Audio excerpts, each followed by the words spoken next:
अस्सलामुअलैकुम students. Series solutions के इस लेक्चर में हम फ्रोबनियस मेथड के जो सेकंड केस था उससे रिलेटेड एक एग्जांपल करेंगे।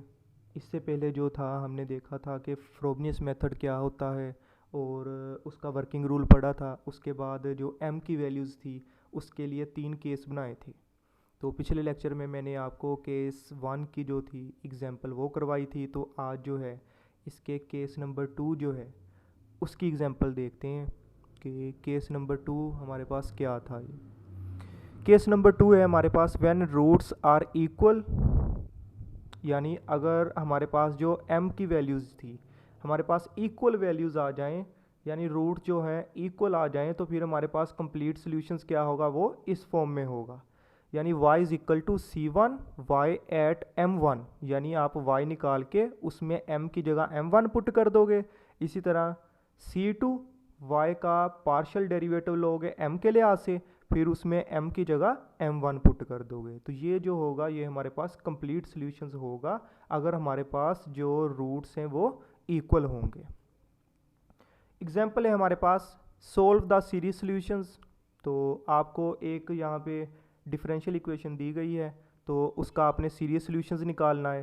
तो प्रोसीजर क्या था, सबसे पहले आपने इक्वेशंस लिखनी है, उसमें p ऑफ x की वैल्यूज़ निकाल लेनी है और वहाँ पे x की जगह ज़ीरो पुट करना है। x की जगह जब इसमें ज़ीरो पुट करते हैं, अगर हमारा आंसर ज़ीरो के इक्वल आ जाए तो हमारे पास जो पॉइंट होगा वो हमारे पास एक रेगुलर सिंगुलर पॉइंट होगा। अगर ये ज़ीरो के इक्वल नहीं आता तो ये फिर हमारे पास आर्डिनरी पॉइंट होगा, तो इसका जो सोल्यूशन होगा फिर और होगा। लेकिन यहाँ पे हमारे पास ये रेगुलर सिंगुलर पॉइंट है, तो यहाँ पे इसका हम सोल्यूशन फर्ज करते हैं कि इसका सोल्यूशन जो है किस टाइप का होगा, देखते हैं यहाँ पे। तो consider the series solutions of differential equation 1। तो यहाँ पे हमारे पास जो रेगुलर सिंगुलर पॉइंट है उसके लिए जो सोल्यूशन था कुछ इस टाइप का था, x raise to power m C nought plus C one x plus C two x square plus C three x cube up to so. इसी तरह अगर हम इसको समीशन की फॉर्म में लिखना चाहें तो लिख सकते हैं x raise to power m summation k is equal to 0 to infinity C K x raise to power k। यानी आप अगर c की जगह ज़ीरो पुट कर दोगे तो k की जगह ज़ीरो पुट कर दोगे तो ये c ज़ीरो x की पावर 0 1 होगी, c नाट आ जाएगा। अगर 1 पुट करोगे c1 x की पावर 1, इसी तरह बाकी जो है बाकी टर्म्स आ जाएंगी। तो यहाँ पे जो x की पावर है वो इंक्रीमेंट हो रही है, तो हम क्या करते हैं, इसको इकट्ठा कर देते हैं। यहाँ पे x raise to power k है तो ये m है, तो यहाँ पे x raise to power total कितनी बन जाएगी, ये k प्लस m बन जाएगी। तो ये हमारे पास इक्वेशन नंबर 2 है और ये हमारे पास इक्वेशन नंबर 3 है। इसके बाद नेक्स्ट आपने क्या करना था, इसके डेरिवेटिव निकालने हैं। पहले फर्स्ट डेरिवेटिव निकालते हैं। तो फर्स्ट डेरिवेटिव क्या होगा, c के जो है इसमें हमारे पास कांस्टेंट होगा, तो बाकी क्या है x raise to power k plus m। तो इस पे क्या लगेगा, पावर रूल लग गया, पावर पहले पावर में एक कम कर दोगे तो ये x raise to power k plus m minus 1 आ जाएगा। इसी तरह इसका सेकंड डेरिवेटिव निकालोगे तो ये m प्लस k कांस्टेंट है हमारे पास, c के ये भी कांस्टेंट होगा, तो बाकी इस पे पावर रूल लग जाएगा, पावर पहले m प्लस k माइनस 1 पहले आ जाएगा और बाकी जो है इसकी पावर में एक माइनस कर दोगे तो ये बन जाएगी k प्लस m माइनस 2 बन जाएगी। इसके बाद ये सारी वैल्यूज़ आपने y dy by D X और D square Y over D X square, ये सारी वैल्यूज़ जो गिवन इक्वेशन 1 थी उसमें पुट करना है। तो उसमें पुट कर दोगे तो ये आपके पास बन जाएगा एक्स स्केयर माइनस 1, ये सेकंड डेरिवेटिव की वैल्यू, प्लस 3x माइनस 1 ये फर्स्ट डेरिवेटिव की value, plus y is equal to 0। इसके बाद इसको सिंप्लीफाई करो, इनकी जो पावर्स हैं, जो x की पावर्स हैं उनको इकट्ठा कर लो। तो सबसे पहले यहाँ पे दो टर्म्स है एक्स स्केयर माइनस एक्स, तो इसको मैं मल्टीप्लाई करवा देता हूँ। ये जो सारी टर्म है ये वाली, ये सबसे पहले मल्टीप्लाई होगी एक्स स्केयर से, तो ये कुछ ऐसे आ गई। इसके बाद दूसरी टर्म्स माइनस एक्स से मल्टीप्लाई होगी तो ये आपके पास ये आ गई। इसी तरह ये 3x इस सारी टर्म के साथ मल्टीप्लाई हो रहा है तो 3x ये आ गया, फिर माइनस 1 को सारी टर्म से मल्टीप्लाई करवा दोगे तो ये माइनस 1 ये आ गया। इसके बाद जो y है अगली टर्म जो है वो वैसी आ जाएगी। नेक्स्ट ये आप क्या करो, इसकी पावर्स को इकट्ठा कर लो। यहाँ पे पावर है x की पावर k प्लस 2 माइनस 2 है और ये जो पावर है ये टू है, तो ये पावर इसमें ऐड हो जाएगी, तो ये k plus m minus two plus two, तो ये प्लस टू और माइनस टू कैंसिल हो जाएंगे, तो बाकी जो पावर बच जाएगी k प्लस एम बच जाएगी। सिमिलर अगली टर्म में x की पावर 1 है, तो ये इसमें प्लस हो जाएगी, तो बाकी x की पावर बच जाएगी k plus m minus one बच जाएगी। इसी तरह यहाँ पे 3x है, तो x की पावर 1 है, तो ये इसके साथ जो पावर ऐड हो जाएगी तो ये बन जाएगा k plus m minus one बन जाएगा। k plus m minus one है और ये इसमें ऐड हो जाएगी, तो बाकी जो बच जाएगा ये k प्लस एम बच जाएगा। इसी तरह जो अगली टर्म्स हैं वो वैसे ही आ जाएंगी, क्योंकि उसमें जो x है वो मल्टीप्लाई नहीं हो रहा उनके साथ, तो उसको वैसे ही लिख लें। इसके बाद इनकी पावर जो हैं, जो सेम पावर्स वाले हैं, उनको इकट्ठा कर लें।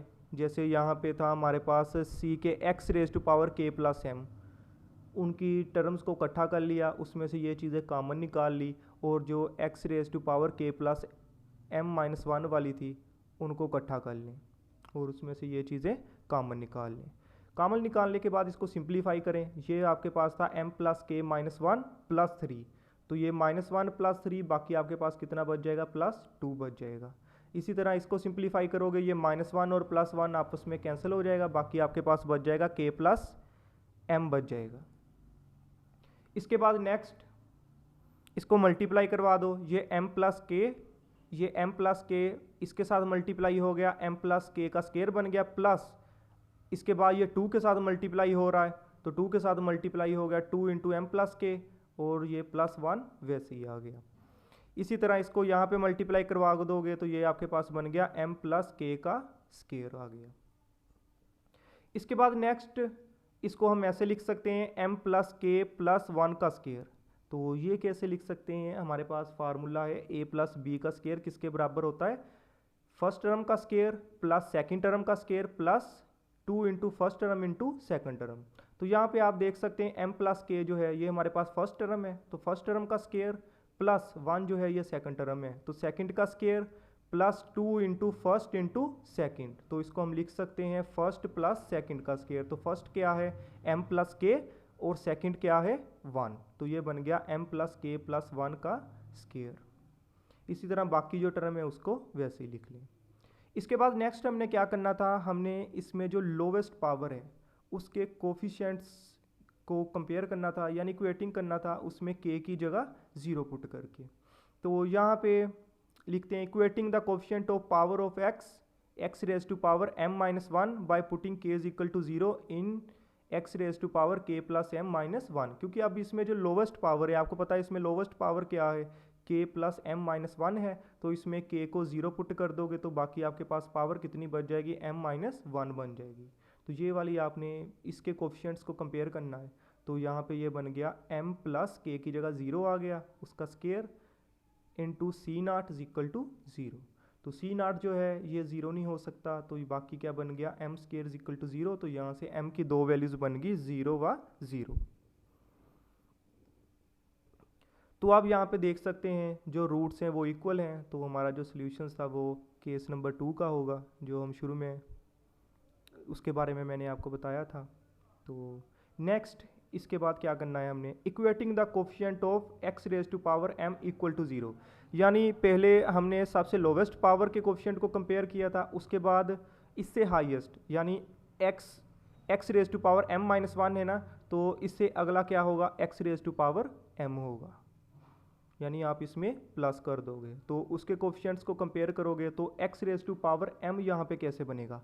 अब देखो फर्स्ट टर्म में अगर हम k की जगह 0 पुट कर दें तो x raise to power m तब बनेगा, और सेकंड में x raise to power m कम बनेगा अगर हम k की जगह 1 पुट कर दें। 1 पुट कर देंगे तो ये 1 माइनस 1 0 हो जाएगा। तो ये बात आपने याद रखनी है, इसमें फर्स्ट में k को 0 पुट करना है और सेकंड में k को 1 पुट करना है, तभी जो पावर है हमारे पास x raise to power m बनेगी।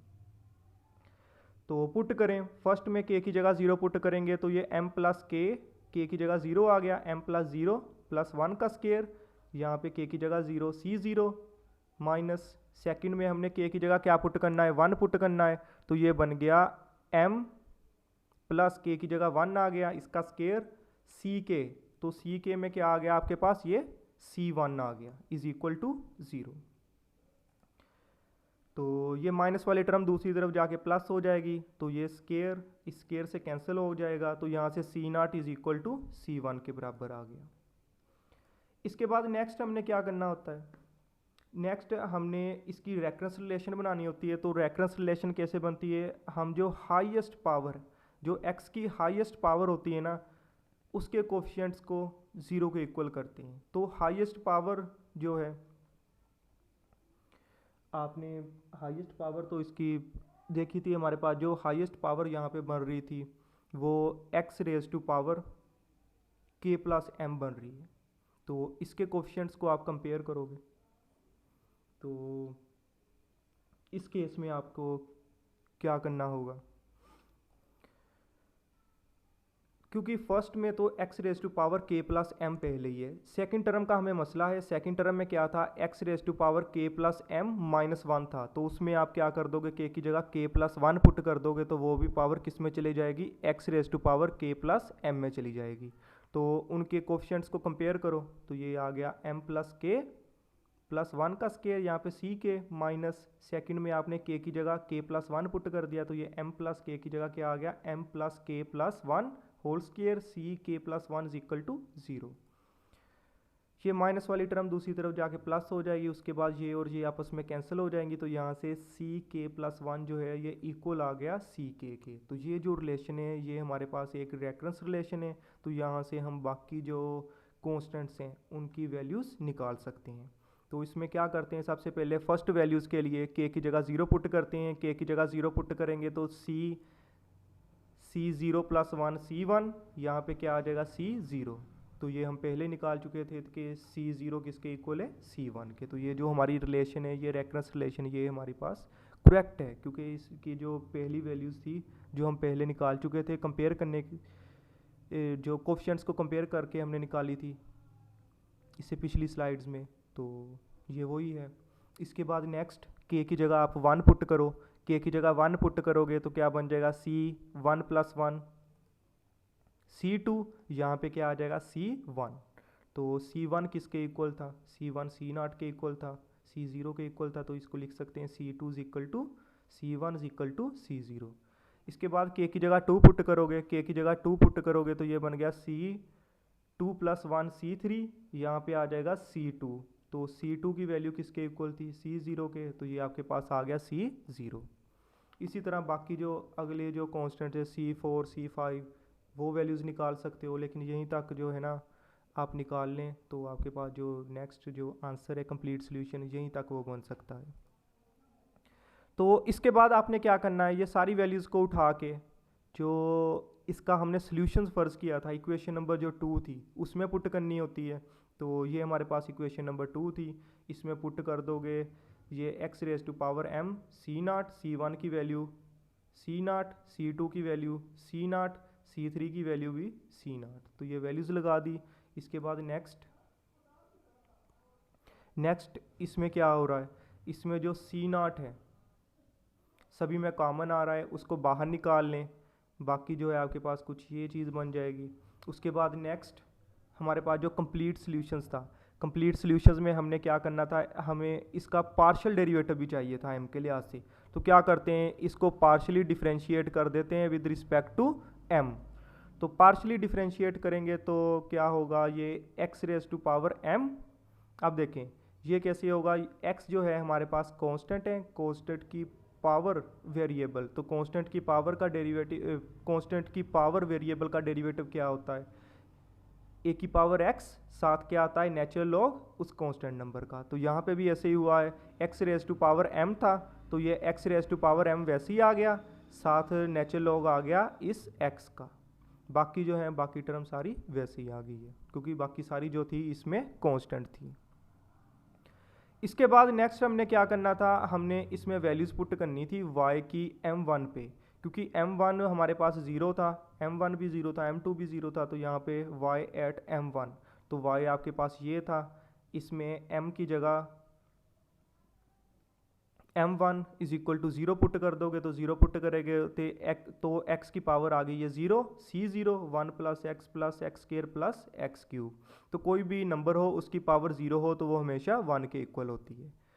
इसके बाद नेक्स्ट हमने पार्शियल जो डेरिवेटिव थी इसकी वैल्यूज़ निकालनी है m1 पे, तो m1 की जो वैल्यू है वो 0 के इक्वल है, तो ये बन गया x raise to power 0 natural log x c0 1 plus x square plus x cube. तो x0 जो है x की पावर 0 वो आपके पास 1 के इक्वल होगी। तो यहाँ से हमारे पास जो कंप्लीट सॉल्यूशंस था कुछ इस फॉर्म का था। इसमें जो कांस्टेंट है उसको मैंने कैपिटल नाम दे दिया, क्योंकि जो ये स्मॉल c1 c2 थे इसमें इस्तेमाल हो रहे थे जो इसके सॉल्यूशंस में, तो यहाँ पे जो है इसको मैंने कैपिटल C1 का नाम दे दिया, इसको कैपिटल C2 का नाम दे दिया। तो यहाँ पे इसकी वैल्यूज़ लगा दो, capital C1 y at m1, तो ये आपके पास उसकी वैल्यूज़ है, ये यहाँ पे पुट कर दो, plus capital C2 partial derivative of y at m, और उसमें जो m की वैल्यू जो m है वो आपने m1 पुट किया था, तो उसका जो रिज़ल्ट है वो आपके पास यहाँ पे है, उसकी जगह ये वैल्यूज़ लगा दो। तो ये जो सॉल्यूशन है ये आपके पास इसका कंप्लीट सॉल्यूशन है।